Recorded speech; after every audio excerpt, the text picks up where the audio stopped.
There are mornings that look like every other morning until they do not. The tea service at Pembroke House had been laid the same way for 7 years. The silver pot, the 2 cups, the small dish of sugar Helena never touched.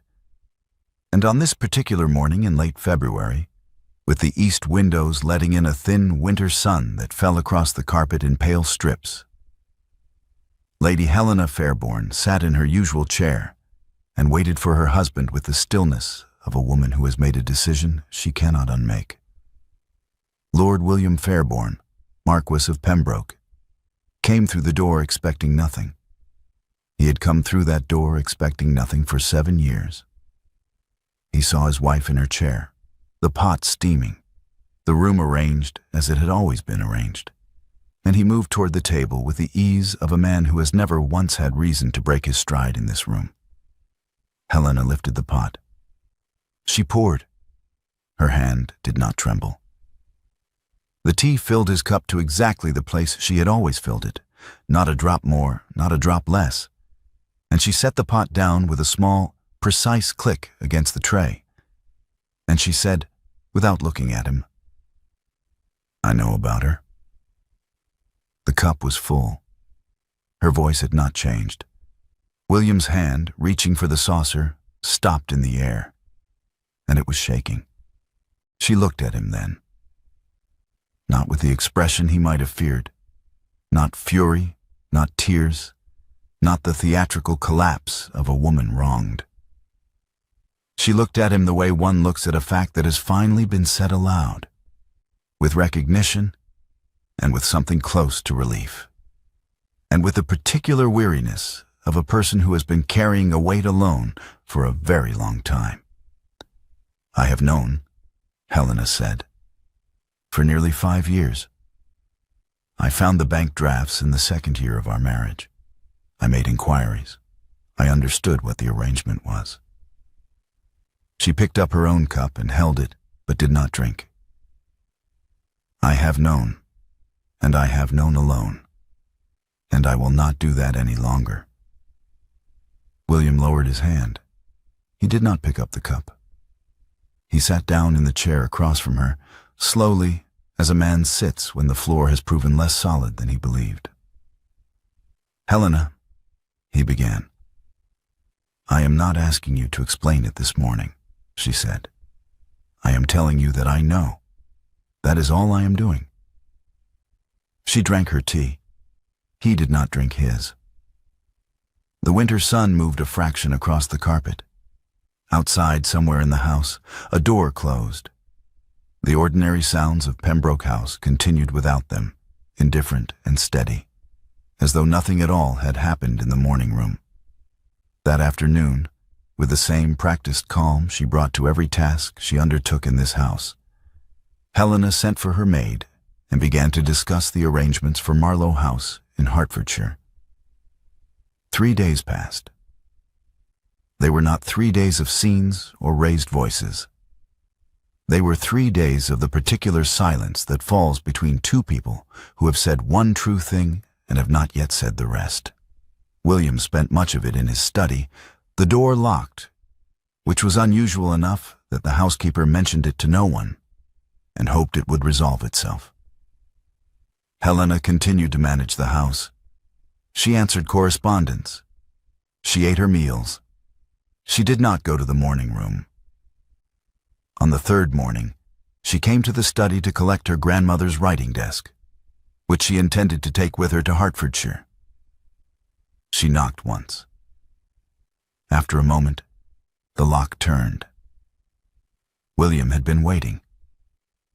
Helena could see it in the way he was standing, not at his desk, not by the window, but in the center of the room, as if he had placed himself there deliberately, having considered where to stand. "I will not keep you long," Helena said. "I have come for the desk." "I know." He did not move to ring for a footman. He looked at her directly. "Helena, will you give me 5 minutes before you take it?" She set down the small traveling case she was carrying and waited. "I am not going to speak about Caroline," William said. "Not yet?" Not because I am protecting anything.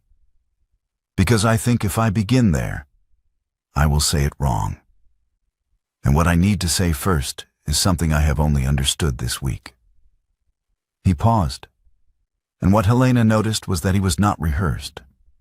The words were coming out with the slight unevenness of a man finding them as he spoke. I have been managing this marriage. I do not mean I have been unkind. I mean I have been arranging it. Deciding what you needed to know and what you did not. Deciding what was mine to carry and what was yours. And I told myself that was consideration. He stopped. It was not consideration. It was a man who arrived here 7 years ago with a closed compartment in his life, and never once asked himself why he was keeping it closed, not for your sake, because he had never formed the habit of asking. Helena was quiet for a moment. Then she said, "You are not wrong. I know. That is not absolution, William. I am not asking for absolution." He said it plainly, without bitterness. "I am asking you to know that I see it.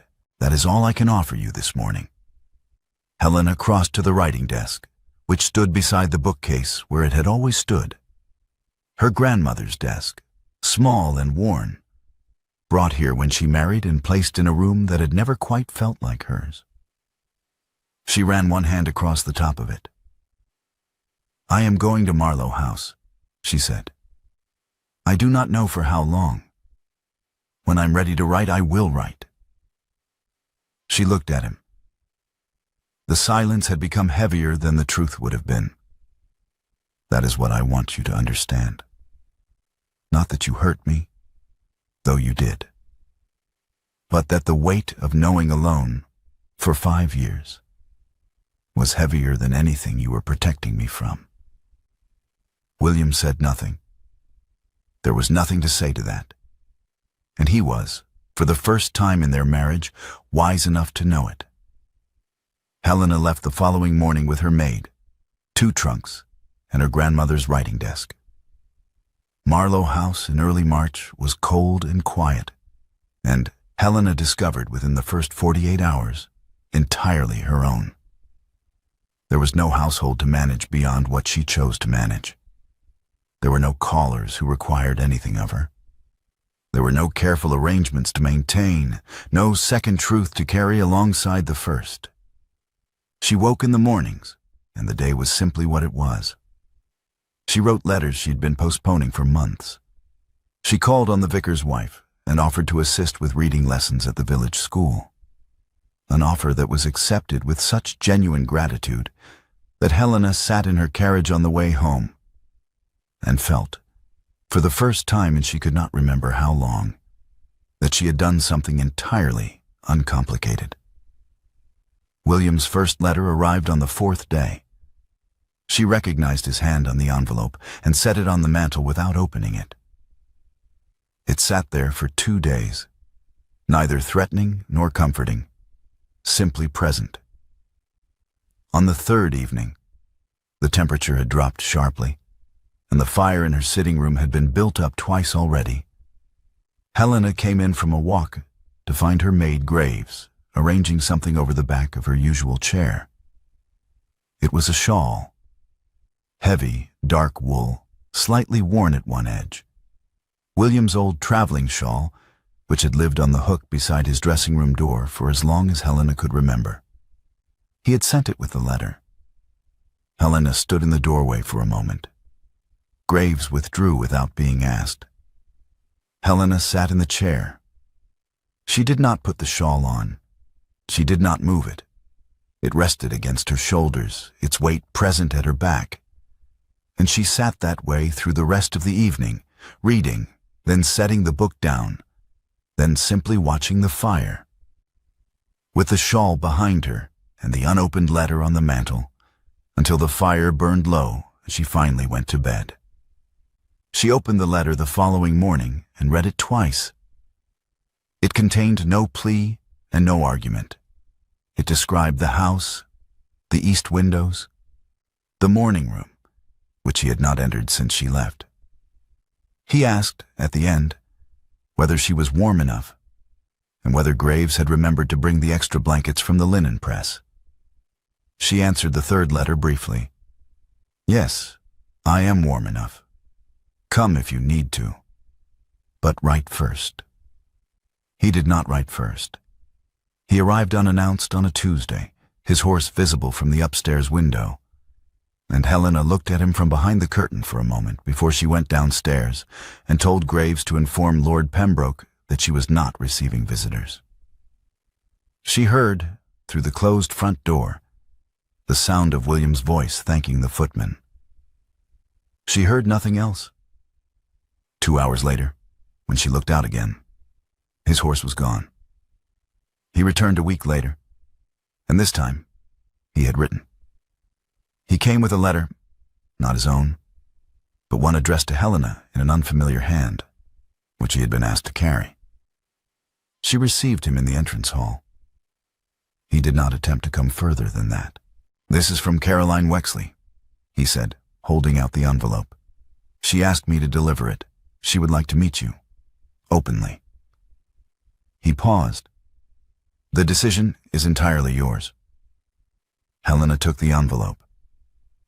"You may wait in the garden," she said, "if you would like to walk." He would like to walk. They went out through the side door into the walled garden, where the frost still rimmed the old stone, and the moss between the paving stones had gone dark with cold. They walked the perimeter without speaking at first, which was not uncomfortable.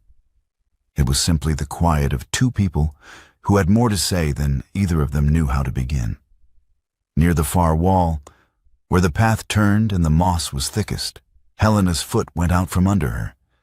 It happened quickly, a slip, a sharp lurch, and William's hand shot out and caught her wrist before she had fully registered losing her balance. He pulled her steady. It was done in a second, without thought, without ceremony. She did not pull away. He did not release her wrist immediately. He held it for a beat longer than the steadying required, and she was aware of his grip and of his stillness, and neither of them said anything about it. He let go. They continued walking. That evening, alone in her sitting room, Helena read Caroline's letter. It was not what she had expected, though she could not have said precisely what she had expected. The letter was clear and direct, and written by someone who had clearly composed it carefully, setting down each sentence with the awareness that it would be read by a woman who had every reason to resent the writer's existence.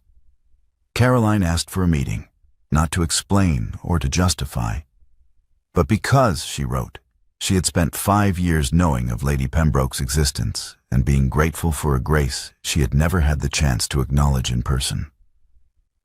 She did not ask for forgiveness. She asked only for the opportunity to speak plainly, face to face, to a woman she had thought about more than Helena could know. Helena set the letter on her desk. She sat for a moment, looking at the cold garden through the window. Then she took out a sheet of paper and wrote back, inviting Caroline Wexley to Marlowe House. In the same week that Caroline's letter arrived, Helena found the passage in her grandmother's correspondence.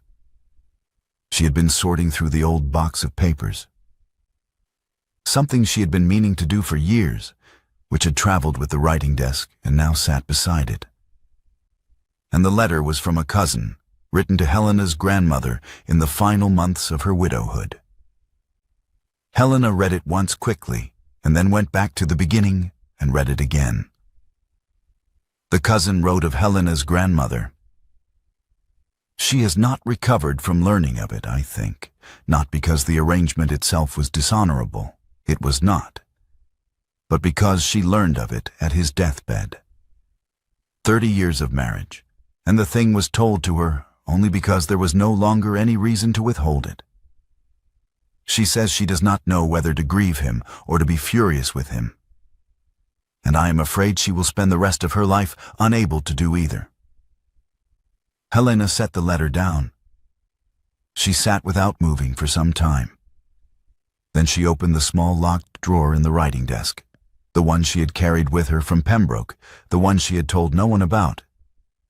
And she took out what was inside. The bank drafts she had found in year 2, folded small. A note she had written to herself in Bath, under a false name, the afternoon she had met Caroline at a lending library, and understood, watching her, that the arrangement was exactly what it appeared to be. A list of dates. Visits William had made to Bath, cross-referenced against dates in his diary, which she had checked quietly, methodically, over the course of a single winter. The record of 5 years of knowing alone. She placed her grandmother's cousin's letter beside the contents of the drawer, on the surface of the writing desk, and looked at them together. Her grandmother had learned at a deathbed. Helena had learned in year 2 and had chosen silence. Had chosen it deliberately. Had told herself it was wisdom. Had told herself that to speak would be to humiliate them both. She had been protecting his protection. And she had spent 5 years becoming, by degrees, a woman who managed the truth the way William managed the marriage. By deciding, alone, what the other person needed to know. She did not destroy either document. She put them both away. She wrote to Caroline, confirming the invitation. And for the first time in 5 years of thinking about Caroline Wexley, she signed the letter with her own name.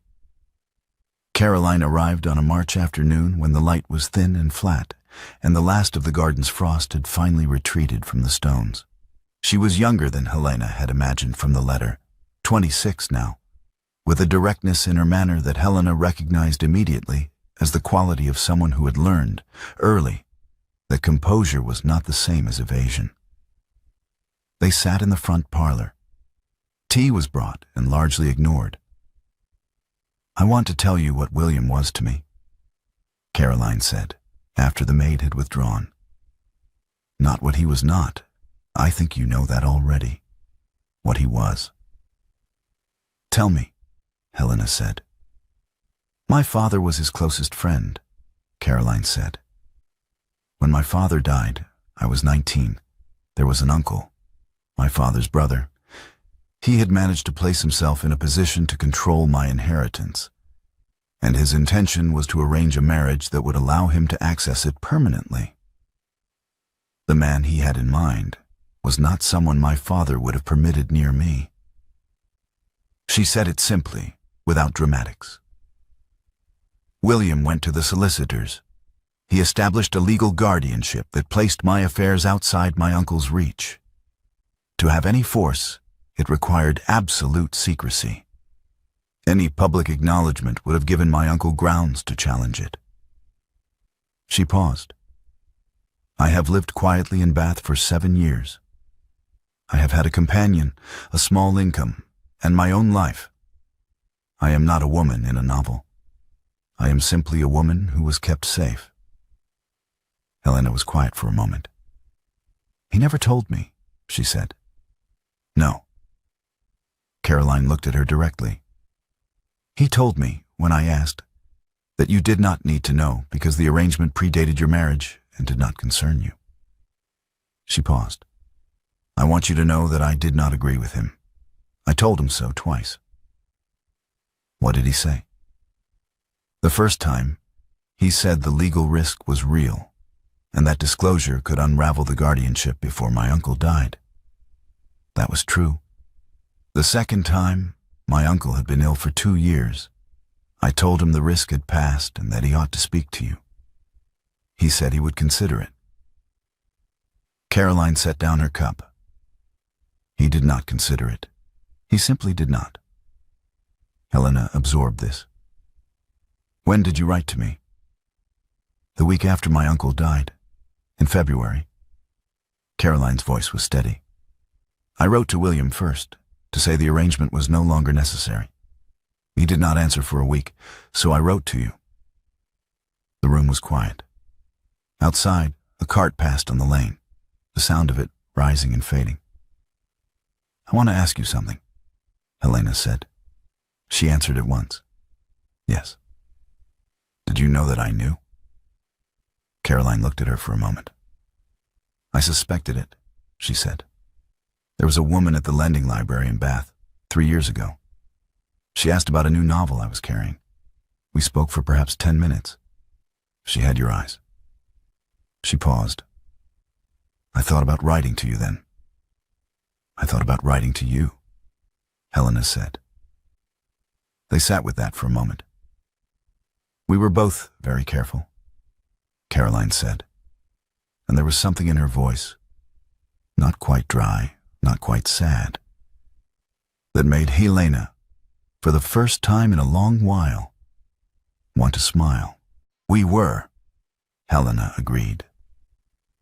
Lady Augusta Fairborne arrived the following week without announcement, which was, Helena reflected, entirely consistent with her character. She was William's elder sister by 8 years, a tall, composed woman who wore her opinions the way she wore her jewelry, prominently and without apology. She had taken the carriage from London, which meant she had decided to come before she had written, which meant she had not wanted to give Helena the opportunity to decline. Helena received her in the same front parlor, with tea ordered and the fire built up. And she waited. Augusta delivered her speech with the efficiency of a woman who had prepared it in the carriage and saw no reason to deviate from it. The family name, the necessity of Helena's return, the manner in which a long absence could be misread by the kind of people who had nothing better to do than misread things. The importance, and here Augusta's voice took on a note of particular significance, of not allowing a private difficulty to become a public matter. When she finished, Helena said, "How long have you known?" Augusta's composure did not crack. It adjusted the way ice adjusts when weight is placed on it, not breaking, but registering the pressure. Known about what? About Caroline Wexley, Helena said. About the arrangement, about the guardianship, the house in Bath, the annuity. How long have you known? A pause. Some years, Augusta said. How many years, Augusta? Another pause, briefer.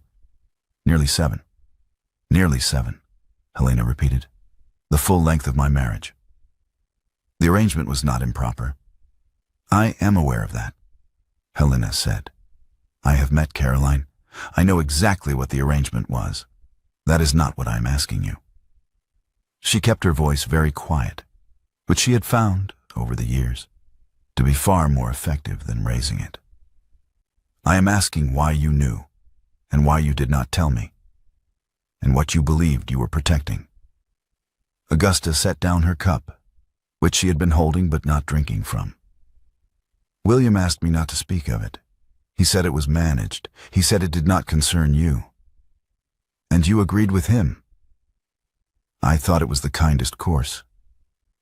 For whom? Helena said. Augusta did not answer immediately. I want to be very clear with you, Helena said, because I think you came here believing I am in a position where I require your guidance, and I am not. I am in a position where I have chosen, for the first time in 5 years, not to carry a silence that did not protect me. That is all. I am not in distress. I am not in need of rescue. She stood, because Augusta was still seated, and Helena found she preferred to be standing. I am also no longer in the business of preserving arrangements that served everyone in this family except me. If you came here to ask me to return to Pembroke for the sake of appearances, then I am afraid you have had a long journey for nothing. You may take your tea with you if you like. I will have Graves wrap it. Augusta stood. She was, to her credit, not flustered. She was simply, for perhaps the first time in their acquaintance, without a prepared response. I will tell William, she said at the door, that you are well. Please do, Helena said. Tell him also that I am thinking. Augusta left without sitting back down. The letter from Bath came on a Thursday morning in late March. It was from Caroline's companion, Mrs. Holt, and it was brief. Caroline had developed a fever. It had worsened quickly. Mrs. Holt thought Lord Pembroke should be informed, and she had taken the liberty of writing to Lady Pembroke as well, because she did not know who else to write to. Helena read the letter at her writing desk, then set it down and sat for a moment with her hands flat on the surface of the desk. Then she rang for Graves and told her to begin packing. She sent a rider to Pembroke with a note for William that contained 4 words. "I am going to Bath. Come." He was waiting at the junction on the Bath road when her carriage reached it. He had ridden rather than waited for a carriage of his own, and he was travel-stained and cold and did not waste time on explanation. He dismounted, handed his horse to his groom, and got into her carriage. They traveled the rest of the way without speaking about anything except Caroline. How the fever had begun, what Mrs. Holt had written, whether the doctor in Bath was competent. Caroline was worse than the letter had suggested. She was conscious when they arrived, though barely, and she knew who they were, which Helena would later think of as a mercy. That she had known, in those hours, that both of them were there. They sat on either side of the small bed in the room that smelled of lavender and coal smoke, and they kept watch through the afternoon and into the evening, and through the long hours of the night. Near dawn, the quality of the room changed. Helena could not have said precisely how. The light had not shifted, the fire was still burning. But something in the stillness altered, and she looked across the bed at William, and she saw that he understood it too. His hand was resting on the coverlet, near Caroline's. Helena reached out and placed her hand over his. She did not look at him when she did it. She simply laid her hand over his where it rested, and she left it there. And they remained that way until Caroline was gone. The carriage home was quiet, in a different register entirely. Not the silence of 7 years, not the careful, managed hush of 2 people each carrying half a truth, but the stillness of 2 people who had just shared the same grief and did not need to name it to hold it together. They spoke eventually about Caroline herself, what she had been like, the things she had said over the years, a particular afternoon in Bath when she had apparently argued with her companion for an hour about the correct way to arrange a bookshelf. William told the story with a quiet affection that Helena had not heard in his voice before, and she listened. And when he finished, she told him about the woman at the lending library, and the novel, and the 10-minute conversation. William was quiet for a moment. "She suspected it was you," he said. "She told me." "I did not know that." "No," Helena said. "You did not know a great many things that were happening." He did not defend himself. The carriage moved through the dark, and eventually Helena closed her eyes, and she slept for a little while, with her head against the cold window glass. She returned to Marlow. He returned to Pembroke. Neither of them suggested otherwise. 10 days passed without a letter from either of them. This was the lowest point, not because anything happened, but because nothing did. And the absence of communication, after everything, felt like an answer of its own. Helena taught her reading lessons at the village school. She walked in the garden.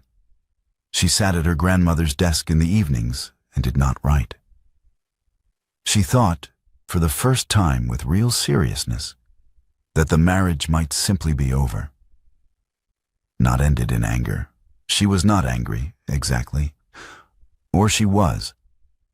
But the anger had become complicated by grief and by the recognition of her own share in the architecture of silence. But over in the way that some things end. Quietly, by attrition, because the distance between 2 people has become the truth of their life rather than a temporary condition. She did not write to anyone about this. She sat with it in the evenings until the fire burned low. On the 11th day, a letter arrived. It was not an apology. Helena recognized this immediately, and it was the thing that made her read it all the way through, rather than setting it aside. William did not apologize. He described the morning room at Pembroke House. Her chair, empty. The tea service laid each morning by the housekeeper out of habit, both cups set out, the pot filled. The corridor past her dressing room, which he walked twice a day, once in the morning, once before bed, without being able to say why, except that he did. The writing desk, absent from the study, the space where it had stood still slightly visible in the pattern of the carpet. "I am not writing to ask you to come home," he wrote near the end. "I do not think asking is something I have earned the right to do. I am writing because I found, this week, that I could not let 11 days pass without you knowing what is true. What is true is that the house is smaller than I knew it was, and that I have been walking past your dressing room twice a day, and that I have not been into the morning room since you left." Helena read it twice. She sat at the writing desk for a long time afterward. Then she took out a sheet of paper and wrote back. Her reply was brief. "Come Sunday. Bring nothing. I will not pour the tea." He came on Sunday. He brought nothing. No flowers, no explanation, no prepared speech that she could hear in his manner when he came through the parlor door. He was simply William, in his traveling coat, slightly windblown, with the particular look of a man who has made a decision and is not certain what will happen next, but has decided the uncertainty is no longer a reason to stay home. Helena did not pour tea. The tray was on the table, but she made no move toward it, and he made no move toward it. And after a moment, they were simply standing in the room, facing each other, and the ordinary social machinery of cups and saucers had no claim on either of them. "I have one question," Helena said. He met her gaze. "Yes." "Not why you did not tell me." She paused. "I know why you did not tell me. You did not tell me because the arrangement predated our marriage and sat in a compartment of your life you never thought to open. I understand that. I have had a great deal of time to understand it."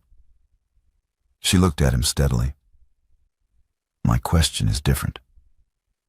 What did you think I was, William? In 7 years of marriage?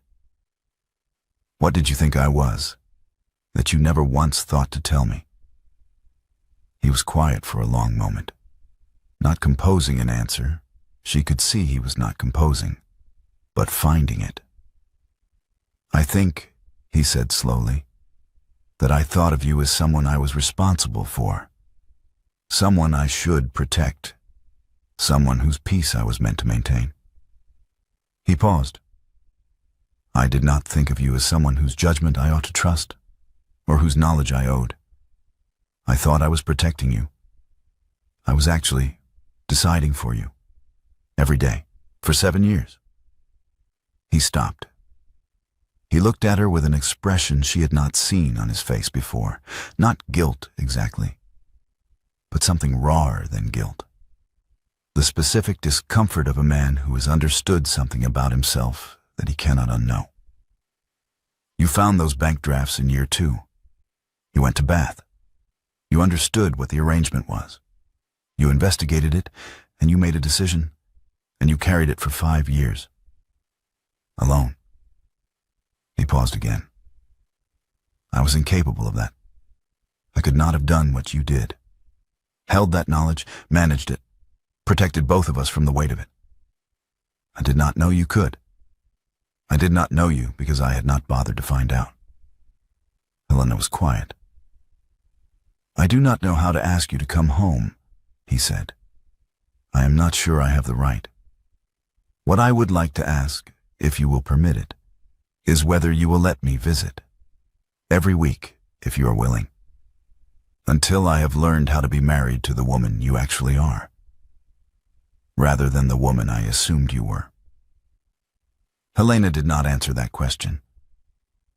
She stood for a moment, looking at him, and then she crossed the room. She took his face between her hands, both hands, steady, deliberate. And she kissed him, once, and slowly, and without rushing toward any conclusion. His hands came up and rested at her waist, and she felt the careful way he held her, as if she were something he was not certain he was permitted to hold. And she kissed him until she was ready to stop. She stepped back. "I have not decided about coming home," she said. "I want you to know that clearly. I have not decided." She looked at him. "I have decided about you. You may come every week." He stayed for 2 hours. They drank the tea, eventually, cold as it was by then. And they talked about Caroline's small estate, which her solicitor had written to inform them Caroline had left in Helena's name. They talked about the village school and about Marlowe House's east wall, which needed repointing before summer. They talked about nothing that was not real. When he left, he paused at the door. He did not say anything. He simply looked at her for a moment, with that expression she did not yet have a name for. And then he went. Helena stood at the window and watched his horse until it was out of sight. Then she went back to her grandmother's writing desk and sat down. And she did not write anything for a while. But the sitting was different from the sitting of the past 10 days. It had a direction to it, a sense of something that was not yet resolved, but was, at least, in motion. 6 weeks of Sundays. They learned, in those weeks, to speak plainly, about money, about what Caroline's small estate meant practically, about the years they had not shared. William told her about the deathbed promise to Caroline's father, the specific evening, the specific words, the particular weight of a promise made to a dying man, and the way it had sat in him afterward, unquestioned, as if questioning it would be a kind of betrayal.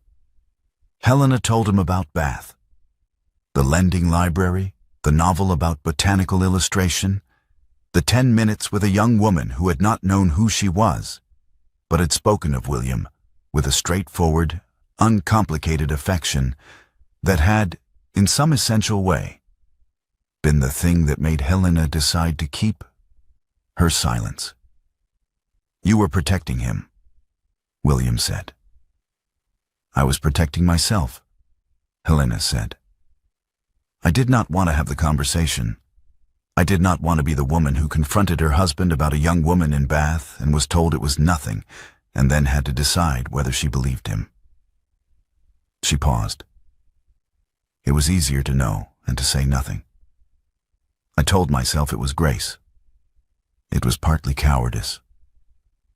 He did not tell her it was not. She appreciated that. Augusta sent a stiff note of reconciliation in the 4th week, which was more than Helena had expected and less than she required. She wrote back civilly, thanked Augusta for the note, and did not invite her to call. Augusta, to her credit, did not push. On the 6th Sunday, Helena told him she was coming home. She did not make a production of it.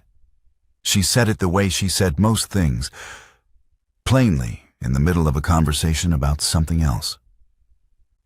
And William set down his cup and looked at her, and she could see him deciding not to say too much about it, which was the right decision. "When?" he said. "Thursday," she said. "I will send the writing desk ahead." The writing desk arrived at Pembroke House on Wednesday, carried in by 2 footmen and placed, as Helena had specified in her note, in the morning room, beside William's reading chair, against the wall that caught the late afternoon light. The housekeeper rearranged the small table to make room for it, and when she stepped back and looked at the result, she found she could not entirely account for why the room felt different, only that it did, and that the difference was not unwelcome. Helena arrived on Thursday in her own carriage, on her own schedule, with Graves and the remaining trunks and a box of papers from the village school that she had been helping organize. She came through the front door without ceremony, declined the housekeeper's offer of tea in the drawing room, and walked directly to the morning room. William was there. He had been there for some time, she could tell. The fire was well established, the room was warm, and he was in his reading chair with a book he was clearly not reading. He stood when she came in. "The desk arrived," he said. "I see that." She crossed to it and ran her hand across the surface, the same surface she had touched in the locked study months ago. It looked right here, beside his chair, in the light from the east windows. It looked as if it had always been here. "There is tea," he said. He moved to the tray and poured, with a slight deliberateness that told her he understood exactly what he was doing. He poured her cup first, and then his own, and he brought hers to her and set it beside the writing desk. She picked it up and held it for a moment without drinking, watching him. "Thank you," she said. He sat back in his reading chair. She sat at her desk. Outside, the late spring light was moving across the garden in long, slow sweeps, and the house was making its ordinary sounds around them. The distant closing of a door, the sound of the groom in the yard, the small creak of the floorboard outside the morning room that had always announced someone approaching, and today announced no one at all. Helena set down her cup and drew a fresh sheet of paper from the small drawer. She had been composing it in her head for some time. The letters she had not written in 15 years. The letters she owed her mother, who had asked questions that Helena had answered with careful, managed half-truths for so long that the half-truths had become the correspondence. She picked up her pen and considered the first line. She did not see William set down his book. She did not see him write anything. But when she looked up, some time later, she found a small folded paper on the corner of her desk, placed there quietly, without announcement. She opened it. In his hand, a single line. "I see you now. Forgive me the years I did not." Helena read it. She looked at him, in his reading chair with his book, and he was not watching her. He had given her the note the way one gives a thing that does not require a response, only a receipt. She folded it carefully and placed it in the small locked drawer of her grandmother's writing desk, beside the bank drafts and the note from Bath and the record of 5 years of knowing alone. Then she turned back to her letter. The morning light was full on the page, and her hand was steady, and she began.